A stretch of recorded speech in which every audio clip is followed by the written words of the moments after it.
Faleminderit. Kryetar, nderuar koleg deputet, me qenë se debati po zhvillohet edhe shumë çështje u diskutuan këtu, unë do të jem shumë konkret edhe drejt për drejt për ministrin e drejtësisë. Me qenë se bëhet fjalë për çështje drejtësisë, kam disa dilema sa i përket përbëmjes etnike të gjykatës, pjesës në veri edhe të degëve të gjykatës, po ashtu të panelit gjykatës apelit. Qysh gjykohen këto raste? A kemi ndamje të gjykimit të rasteve mbi baza etnike? Domethënë rastet që ndodhin kur palët janë të komunitetit serb, i gjykojnë gjykatat ku gjyqtarët janë me shumicë serbe. Kështu po nënkuptohet paktën sepse diçka e shkruar nuk ekziston.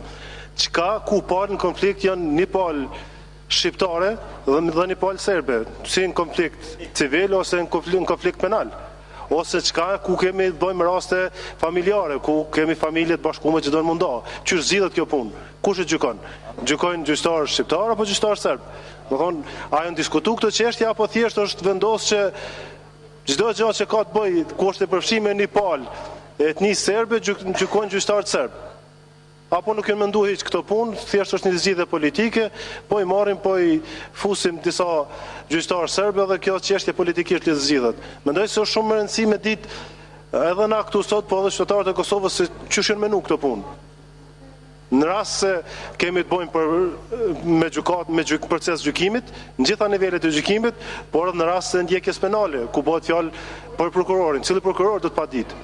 Çka nëse do të ketë një konflikt penal mes një palë shqiptare dhe një palë serbe? Do tash i bën që prokurori me kon serb, a do të ketë paragjykim? Po si do të veprohet? Domethënë na kemi kriju predispozita fillestare që të kemi paragjykim në raste të cilat do gjykohen nëpër sistemin e drejtësisë Kosovë.